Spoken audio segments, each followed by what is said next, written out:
Hello दोस्तों, स्वागत है आप सभी का आपके अपने यूट्यूब चैनल सत्या एजुकेशन पर। दोस्तों, मैं हूं सत्यम और आज हम लोग मैथ का बहुत प्यारा सा टॉपिक पढ़ेंगे, घनमूल के बारे में। दोस्तों, आज हम देखेंगे कि घनमूल होता क्या है, घन क्या होते हैं, घनमूल क्या होते हैं और घनमूल निकाला कैसे आता है। तो दोस्तों, सबसे पहले टॉपिक हमारा ये है, आज का टॉपिक घनमूल निकालना। तो दोस्तों, सबसे पहले हम जान लेते हैं कि घन का मतलब क्या होता है। तो घन का मतलब होता है दोस्तों, जैसे दिया हुआ है, मान लीजिए लिखा है 5 की पावर 3। तो इसका जब पावर में 3 लग जाता है या घात में 3 लग जाता है तो इसका मतलब होता है घन। तो घन कैसे निकाला जाता है, आप जानते हो कि यहाँ पे जो 5 लिखा हुआ है, 5 का मतलब होता है आधार, और आधार को ही आप बेस के नाम से जानते हो, आधार को ही बेस भी बोला जाता है। तो आधार को बेस बोलते हैं और ये जो ऊपर होता है इसको पावर या घात बोलते हैं। तो जब घनमूल निकालते हैं या घन निकाला जाता है तो उसका मतलब होता है कि बेस को या घात को उतनी बार लिखें जितनी बार पावर है। तो यहाँ पर 5 की पावर 3 है तो इसका मतलब होता है कि 5 × 5 और × 5। तो यहाँ पर 5 का 3 बार गुणा किया गया है। पहली बार तो 5 का गुणा 5 से करेंगे तो 25 आएगा, फिर 25 का गुणा 5 से करेंगे तो 125 आएगा। इस तरीके से दोस्तों, जब इस तरीके से हमारा कंक्लूजन निकलता है तो कंक्लूजन में हमारा आ जाएगा 1 2 5, तीनों का गुणा करने के बाद 125 आएगा और ये 125 हमारा निकल के आ गया 5 का घन। अब जब 5 के घन को लिखें, जैसे 5 का घन आया 125, जब 125 को हम इस तरीके से लिखते हैं तो इसका मतलब होता है कि अब हम घनमूल निकाल रहे हैं कि ये 5 जो है, 125 जो लिखा हुआ है, ये किसका घनमूल, घन निकालने पर इतना आया है। तो हम लोग जब इसका घनमूल निकालते हैं तो घनमूल निकालना ही आज हमें सीखना है। घनमूल निकालने के लिए दोस्तों सबसे पहले हमें 1 से लेकर के 10 तक के घन पता होने चाहिए। अगर 1 से लेकर के 10 तक का घन आपको पता है तो आसानी से आप घनमूल निकाल सकते हो। आप जानते हो कि 1 का घनमूल हम निकालते हैं तो 1 ही आता है। 2 का घनमूल, घनमूल नहीं, घन, जब 1 का घन निकालेंगे तो 1 आएगा, 2 का घन निकालेंगे तो 8 आएगा, 3 का निकालेंगे 27 आएगा, 4 का 64, 5 का 125, 6 का 216, 7 का 343, 8 का 512, 9 का 729 और 10 का 1000 होता है। तो इस तरीके से अगर ये पूरा आपको याद है तो आगे कुछ घन निकाले गए हैं और इन्हीं निकाले हुए घनों का घनमूल निकालना है आपको।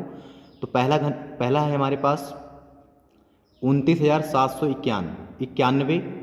तो इसमें हमें पता करना है कि ये किसका घनमूल है। तो घनमूल पता करने के लिए सबसे पहले हम लास्ट के 3 अंकों को देखेंगे, 791 को। लास्ट का 3 अंक ही है तो हम देखेंगे कि इस लास्ट के 3 अंकों में इकाई का अंक क्या है। तो हम देख रहे हैं कि लास्ट का जो 3 अंक है वो 791 है और इस 791 में जो ये हमारा 1 बना हुआ है ये एक इकाई का अंक है। तो हम चेक करेंगे कि ये जो हमारा 1 से 10 तक, 1 से लेकर के 10 तक का घन निकला हुआ है, इसमें इकाई का अंक किस वाले घन में 1 है।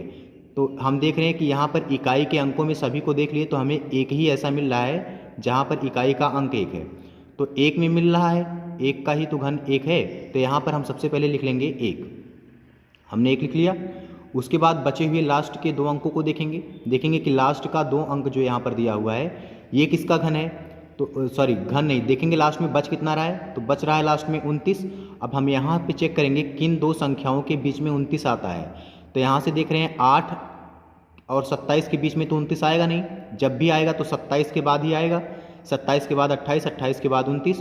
तो 27 के बाद हम चेक करेंगे 29 कितने नंबर पर, 27 और 64 के बीच में हमारा 29 आता है, यानी 29 आएगा 3 और 4 के बीच में। तो यहाँ से 3 और 4 में जो संख्या सबसे ज़्यादा छोटी होगी उसी को हम लिख लेंगे। तो 4 और 3 में हम देख रहे हैं कि 3 हमारी छोटी संख्या है, अर्थात 1 के पहले यहाँ पर हम लिख लेंगे 3। तो ये निकल के आ गया कि 29,791 31 का घन है और 31 का घन है और 29,791 का जो घनमूल आएगा वो 31 आएगा। उसी तरीके से हम दूसरा वाला चेक करेंगे। दूसरा वाला कैसे निकालते हैं, तो लास्ट का 3 अंक देखेंगे हम, 668 दिया हुआ है। अब लास्ट के 3 अंक में 668 है तो इकाई का अंक चेक करेंगे। इकाई का अंक यहाँ पे दिया हुआ है 8। तो हम चेक करेंगे कि यहाँ पर किस में इकाई का अंक 8 है। तो आप देख रहे हो कि 2 की पावर 3 में इकाई का अंक 8 है।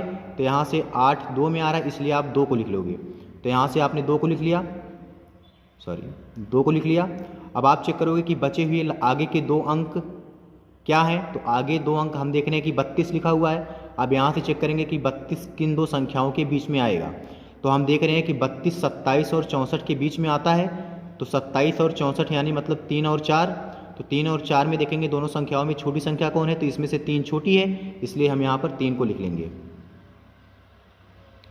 यहाँ पर हम 3 को लिख लेंगे। तो यहाँ से निकल के आ गया कि 32,668 32 का घनमूल है। तीसरा हम देखेंगे 35,937। तो इसमें लास्ट का 3 अंक देखेंगे कि लास्ट का 3 अंक क्या है। तो आप देख रहे हो 93 7 है, तो इकाई अंक 7 आ जाएगा। अब हम इसमें चेक करेंगे कि इकाई अंक 7 किस में है। तो हम देख रहे हैं कि 27 में इकाई अंक 7 है। तो यहाँ से 27 किसका है घन, 3 का है। तो हम लिख लेंगे सबसे पहले 3 को लिख लिए। फिर आगे हम चेक करेंगे कि 35 बचा हुआ है। तो 35 किन दो संख्याओं के बीच में आ रहा है। तो 35 27 और 64 के बीच में आ रहा है। तो यहाँ से आप दोनों संख्याओं में जो छोटी होगी उसको लिख लेंगे। तो हम 3 और 4 को देखेंगे, 3 छोटा है तो 3 को लिख लिया। तो यहाँ से पता चला कि 35,937 33 का घनमूल है।